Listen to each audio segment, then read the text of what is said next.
dans son salon Thierno wax na ko plusieurs fois. mais peut-être Ousmane Sonko a eu à fouiller li nga xamante ne nii moom mooy la gestion du président Macky Sall moom moo tax aussi peut-être mu gis une signature boo xamante ni ça n'honorerait pas vraiment le gouvernement sénégalais. non mais xam nga loolu ça n'engage que heureusement que il a défié Thierno ne ko man dama bëgg ñu def un débat public.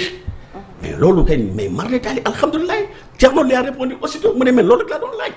mais ku bañ dem assemblée nationale ngir janoo ak premier ministre bi naka ngay demee débat public. assemblée nationale boobu gars yi amuñu pour di fa dem. parce que ni ils ont posé un acte politique. par le boycott parce que assemblée nationale bi nga xam ne moom moo censé voter les lois faire voter les lois di ko respecter bu fekkee ne moom ci boppam mooy njëkk jalgati loi yi nga xam ne moom la war a voter lu à commencer par son règlement intérieur ça pose un problème parce que tey.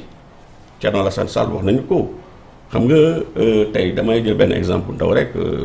séance bi amoon démb ça n'avait même pas sa raison d'être amul woon séance parce que tey jii député yi ñoom kese ñoo am sañ-sañ par exemple fixer maanaam travaux yi nga xam ne moom la ñuy def au niveau donc de la plénière et des commissions. bu fixer benn ordre du jour par exemple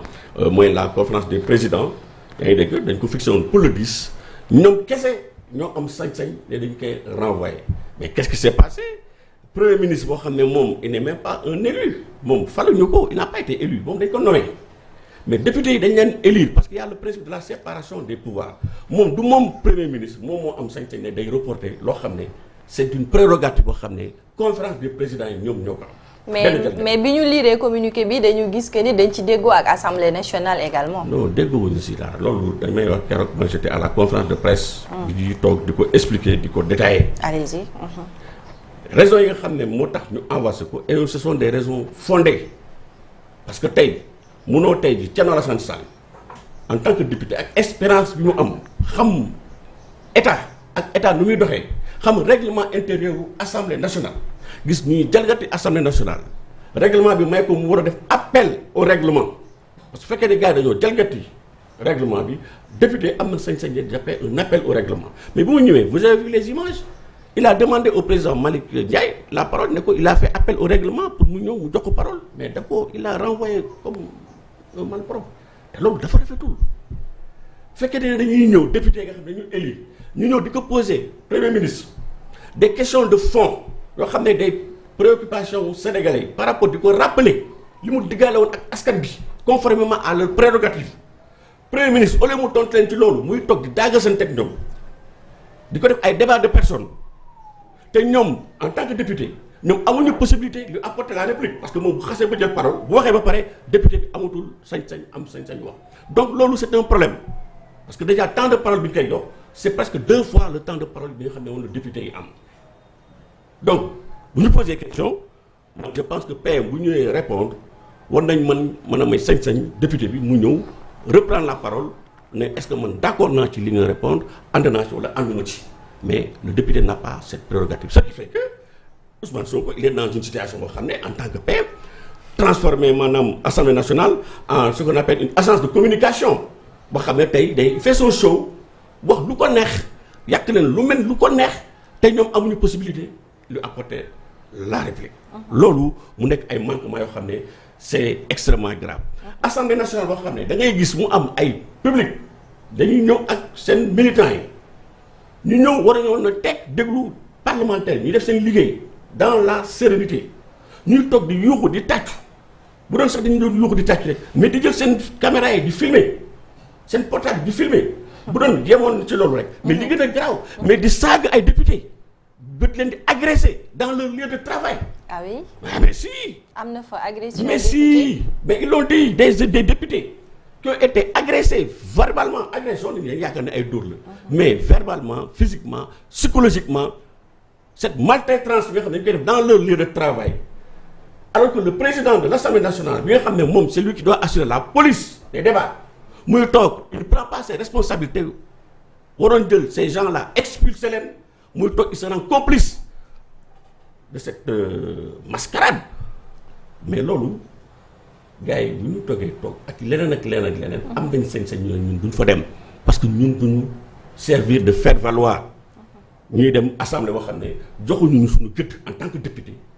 on ne nous respecte pas on n'a pas la possibilité le droit de réplique ñuy wax ñuy dem ba di agressé dans notre lieu de travail avec la complicité du président de l'Assemblée nationale duñ ko nangu kooku ak ku mënta doon aussi man na gën a man du ma ko dem c'est tout simplement un signal mais n'empêche bu fekkee dañuy voter loi yeeg yu demee noonu tout ça ils sont là ils ont été investis par le peuple dañuy def seen liggéey comme ni ko askan bi bëggee. D'accord. Mais bëgg a servir de faire valoir mooy Ousmane Sonko bëgg a transformer Assemblée nationale benn genre meeting politique boo xam ne gars yi dañuy toog di tàccoog yuuxu yoo xam ne ñoom ñoo fi woote woon rupture parce que ñëwoon rupture mooy pratique yi amoon fi amati. Mais tey jii gis nañ ne mais lu yees li fi xam ne mu fi amoon moo fi am donc devant une situation on se dit stop c'est un signal la ñu joxe. Un signal simplement. Pour voir qu'il faut que nous respecter le règlement intérieur de l'Assemblée nationale. D'accord. Est-ce que ce débat aussi, Seydina, avant Gaïno, est-ce que ce débat pourrait changer la donne, d'autant que moi, Thierno Alassane gis nañ taxawaay bi nga xamante ne defoon na ko ci Assemblée nationale dugal na fi ay recours malgré loolu recours yi daanaka kenn sax bàyyiwu ko xel. C'est-à-dire kenn bàyyi ko xel si par rapport ak. recours yi nga xamante ne dugaloon na ko. bandu ko parce que duñ liñ dugg ci ay recours du rek recours sax lay wax mooy lettre yi nga xamante ne dugaloon na ko jëmale ko ci wàllum loi d'amnistie bi ndax tey bu wootee un débat bi vraiment dina am sens. waaw bon xam nga recours bi c'est pas l'Assemblée nationale lañ ko jégleel kooku recours bi c'est déposé devant la table du Conseil constitutionnel donc ñoom ñooy admettre loolu c'est beneen juridiction la parce que ñoom c'est le pouvoir parlementaire yi ñu defee loo xam ne voter loi boo xam ne dëppoowul ak constitution bi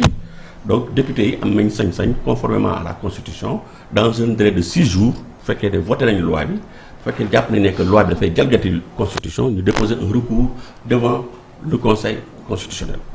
bu fekkee ne loi boobu nga wax mooy loi bi fi Amadou Ba soi-disant interprété te ñëpp xam nañ ne que interprété wul tous il a tout simplement modifié la loi. bu fekkee ne boobu ngay wax allusion ñun déposé ñu recours bi au niveau du conseil constitutionnel te joxe nañ ay arguments il y a suffisamment d'arguments de droit yoo xam ne déposé nañ ko si suñu conclusion yoo xam ne que jàpp nañ ne que conseil constitutionnel bu statuer donc ils vont tout simplement annuler cette loi parce que amul sens cette interprétation amul sens Thierno Alassane Sall déposé woon nañ fi benn proposition boo xam ne dafa demandé ñu maanaam abroger totalement loi bi nga xam ne moom la fa Macky Sall ak ay ñoñom voté lu woon en son temps loi boobu l'honorable député maître Aïssata Tall Sall porté woon ko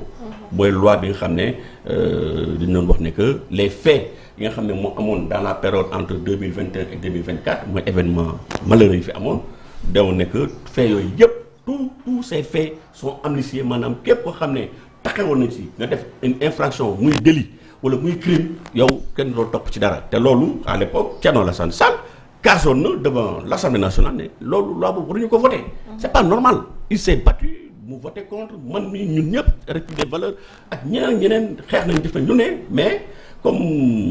vous le savez donc la majorité donc du Benno Bokk Yaakaar a voté loo xam ne Sénégal ci boppam ànduñu si donc ñu ñëwee tey jii si 14e 15e législature tamit donc comme ni mu ko waxee woon Thierno mooy li ma doon wax ci constance am parce que waxoon na ne bés bu ñu ma falaatee encore boo demee assemblée dinaa fexe ba loi boobu ñu maanaam ñu abrogé ko. Donc il a fait ce que la loi lui permet de faire, la constitution. Je pense article 81 comme 82 je pense bien. mu ne député am na sañ-sañ def proposition de loi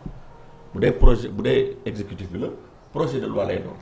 waaye donc en même temps que contrôler action gouvernement bi. donc des questions écrites ak yu demee noonu loolu yëpp ay sañ-sañ yoo xam ne ay prérogatives yoo xam ne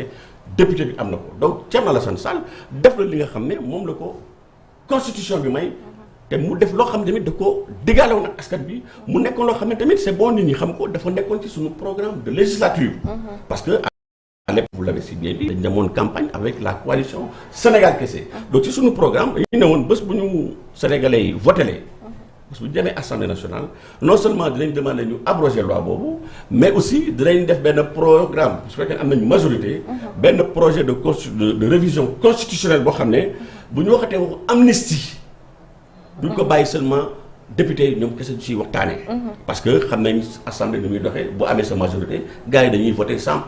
chercher à comprendre. alors que décision yooyu ñuy jël dafay impacter sur la vie de 18 millions de Sénégalais. donc ñun si suñu programme de législature dañu ne woon décision yu mel noonu comme daf ñuy impacter te am importance capitale donc dañuy décider léegi dañuy def par voie de référendum. bu ñu naree voter amnistie dañuy impliquer yaa ngi dégg le peuple. sénégalais voilà c'est ça. donc pour dire que ñun affaire daf ñu ñor. mais qu'est-ce qui s'est passé bi ñu déposé suñu proposition de loi bi mais gars yi dañ ko war a déclarer irrecevable génne ay motifs yu fallacieux yoo xam ne taxawul fenn naan ay incidences financières mais loolu mais c'est-à-dire que pour vous dire que ça fait rire parce que proposition bi nga xam ne moom la l'honorable député Thierno Alassane Sall déposé woon mais amul benn incidence financière wax nañ ko déjà parce que tout simplement loolu amul woon ay prison yoo xam ne dañ si war a tabax laajul woon ñuy recruter ay magistrats laajul woon ñuy tabax ay tribunaux yu bees. non li ñu demandé woon simplement mooy nañu juger ñi nga xam ne dañoo taxawoon ci événement yi amoon en mars 2021 et en février et le 25 février. 2024. loolu te jugement boobu man am na déjà un budget qui est déjà sur place. donc amul benn incidence financière dañoo def lu leen neex. par contre ñoom dañoo indi ñoom. pas une proposition parce que indi lu bees dañoo ñëw fekk fi loi bi fi nekkoon ñu ñëw ne dañ koy interpréter. léegi après te li gën a grave mooy ci seen soi-disant damay de interprétation supposée parce que loolu la ñu wax dans l'exposé des motifs te xam nañ ne que amul interprétation mais dañoo modifier loi bi